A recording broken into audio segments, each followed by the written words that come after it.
Hey, my name's Kevin. Welcome to episode 3 of Movable Chord Shapes. In today's episode, we're going to check out the old 7th chord. So the 7th chord can come in a variety of shapes and sizes, and I'm going to show you how to apply these up and down the neck just like we did with the minor and major shapes. In addition, today we're going to spend some time using the minor, major, and 7th shapes all together in some chord sequences towards the end of the video. So make sure you watch all the way till the end so you have a chance to apply some of these shapes yourself and really work on them and start using all this real estate that we have available to us on the neck. So get tuned up and let's get to it. Before we get started, I want you to do me a little favor and make sure you click that subscribe button and that alert bell so you know when the next video is coming your way. So again, if you haven't already, I just want to remind you to make sure you watch the video on notes that I'll leave a link in the description to, because that'll help you make a lot more sense of moving these chord shapes around. So the first chord shape we're going to take a look at here is the A7 shape. So the A7 chord is played by placing your index finger on the C string here on the first fret, and that'll sound like this. But if we want to move this shape up and down the neck here, we need to exchange our fingers. So we're going to take our middle finger here and place it on the C string first fret to make our index finger available. So when we're playing this A7 chord now, sounds the same, but now we're going to move this over one fret, so our middle finger's on the second fret, and we'll do this dissonant trial and error thing again. So let's play this chord without the bar. It kind of sounds okay, but not quite. So what we're going to do is we're going to take our index finger and bar that entire first fret and keep our middle finger here on the second fret on the C string. Because we moved this A note here, we're actually now going to have to change the name of the chord. So our next chord would be called B flat 7. So we have A7, and now we move over here, we have B flat 7. And that again is because this A note here, which is our open A string, that defines our A7 chord. But because we bar the first fret now, we're playing the first fret note, which is a B flat note. B flat is the note that comes after A. So we now have B flat 7. Whoa, that wasn't a B flat 7, but this is. So there's a B flat 7 there. I'll save that other shape for another conversation in a little bit here. And then let's just take this and move it up the neck towards the body here. So we have B flat 7. If we move up to the next fret here on the second fret, we have, yep, that's B7. You might have encountered this chord before. And we move up again to the third fret. And now we have a C7. Go one more, C sharp 7. We have another D7 chord up here. So D7 appears in a lot of songs. You might want to make a mental note here that you're barring the 5th fret and playing your middle finger on the 6th fret here if you want to go to a little higher pitched D7 chord. And then as we keep moving here, we have D7, D sharp 7. To the 7th fret, we have another E7 chord up here. And then we'll go up one more here to our F7. So that's the A7 shape. Now let's take a look at the C7 shape. So our C7 chord would be played down here on the first fret on the A string. So the C7 sounds like that. So again, same procedure. Exchange our fingers, so we push our middle finger now to the first fret on the A string, frees up our index finger. We slide that over to the second fret, and we place our index finger down across the first. So we had C7. If we move over and bar the first fret, now we have C sharp 7. We move to the second fret, and we have another D7 chord. So you've probably encountered this D7 chord before. Well, now you know that this shape actually was born from the C7 shape. So this is a cool little move here from C7 to D7, and then we'll go up a couple more frets here. We have C7, oh, sorry, we have D7 here, then we have D sharp 7 on the 3rd fret, and then we move up to E7 on the 4th fret, and finish with F7 here on the 5th fret. I challenge you to keep going with these chords and try to find some of your common 7th chords that you might have encountered in songs, and maybe make some chord diagrams on your own of where to play these. So there's a lot of opportunities for some 7th chords here up and down the frets now that you have these two shapes in place. So we're going to go through one more shape here before we get to some of our little play-alongs, and that is the E7 shape. So the E7 chord is played here with our index finger on the G string 1st fret, middle finger C string 2nd fret, and our ring finger on the A string on the 2nd fret, and that looks like this.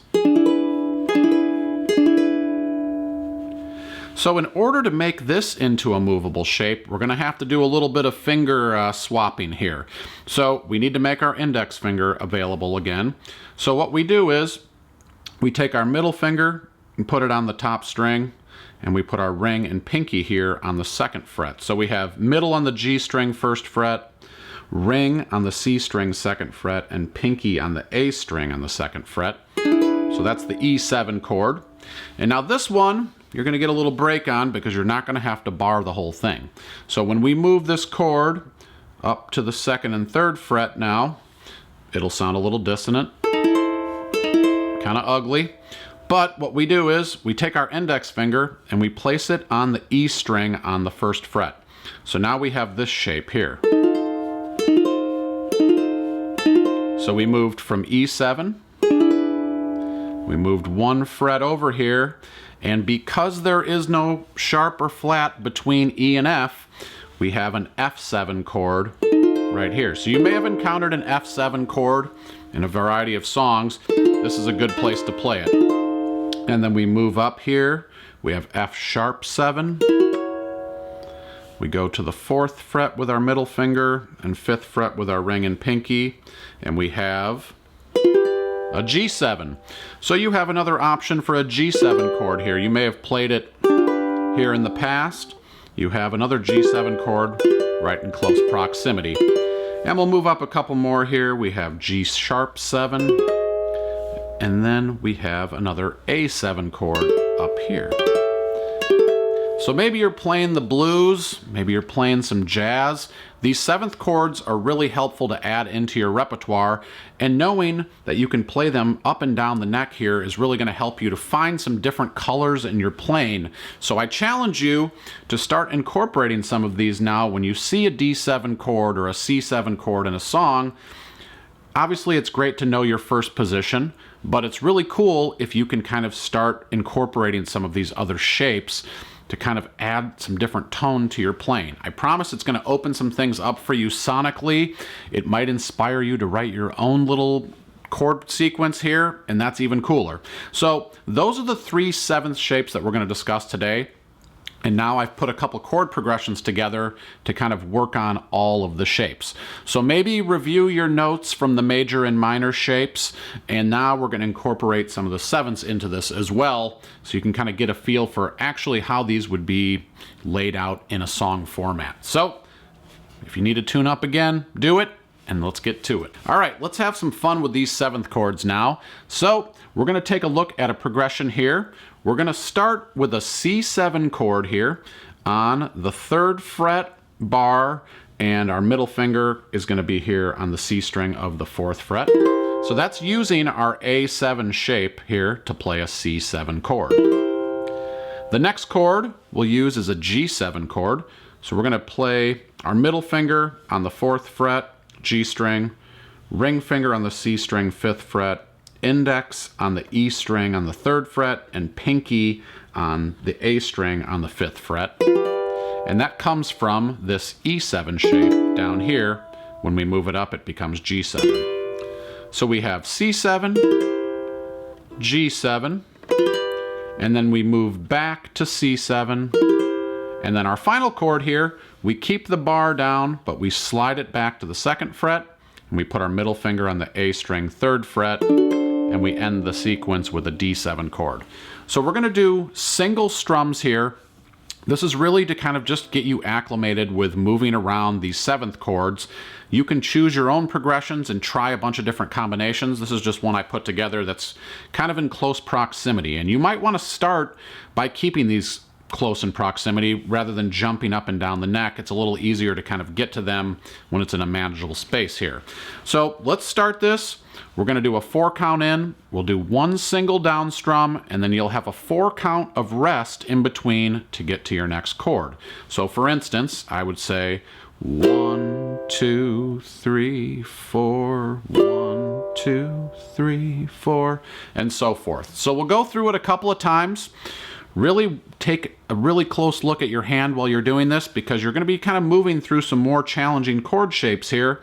So it might take you a little time here to get through the sequence. If you need to warm up with the sequence, just kind of move through these chords with your left hand, or if you're a lefty, your right hand, your fretting hand rather, to include everybody, just to kind of get used to this chord sequence. So here we go, with a 4 count in, nice and slow. Oh yeah, and make sure you're smiling, because yes, we are playing uke. 1, 2, 3, 4. 1, 2, 3, 4. G7, 2, 3, 4. C7, 2, 3, 4. D7, 2. Back to C. 1, 2, 3, 4. G7, 2, 3, 4. C7, 2, 3, 4. D7, 2, 3, 4. All right, let's add a little bit of rhythm to this now, and then we're going to do this one more time using a down-up mute strumming pattern. So the strumming pattern will just go like this: down, up, clap. So it's 1 and 2. So we'll do that strumming pattern 2 times per chord here, just nice and slow, so you can kind of feel a rhythm to this. So here we go. 1, 2, 3, 4. Clap. Down, up, clap. G7. Back to C7. And on D7. One more time, C7, 2, G7, back to C7, and then end on D7.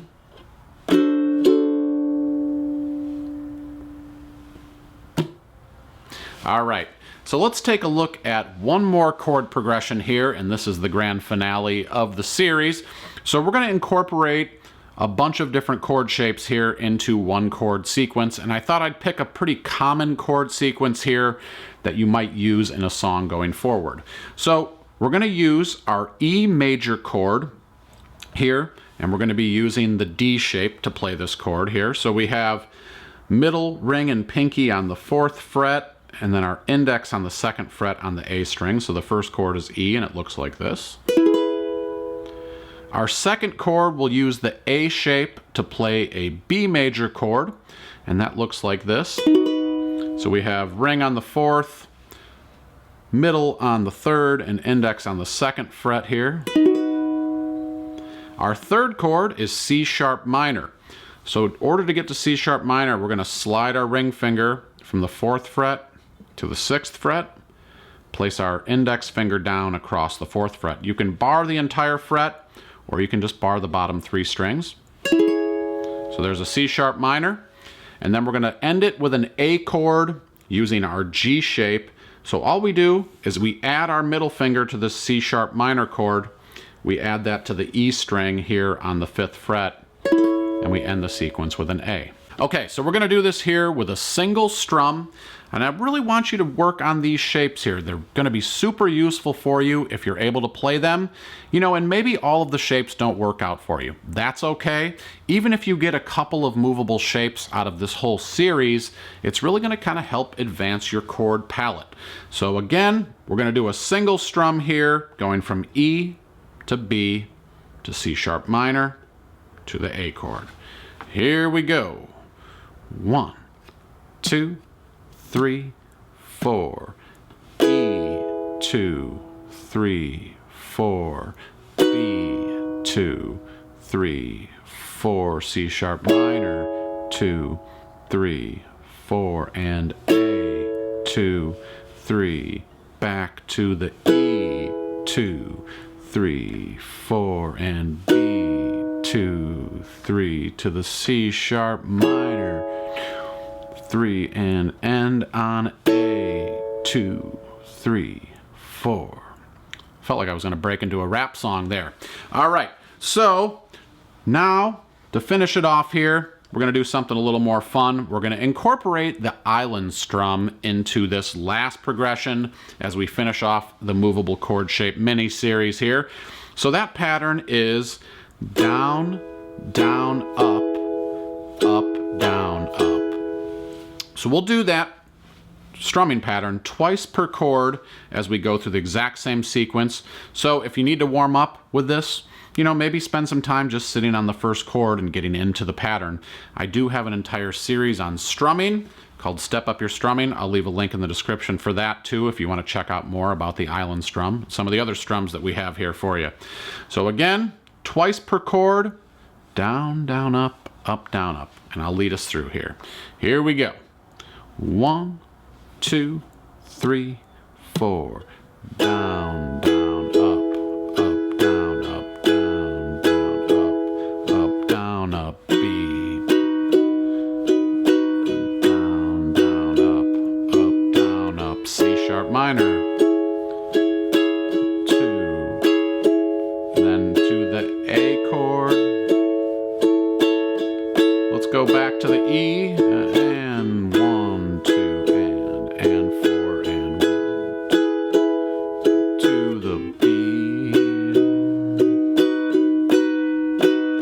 C sharp minor, and then end on the A chord.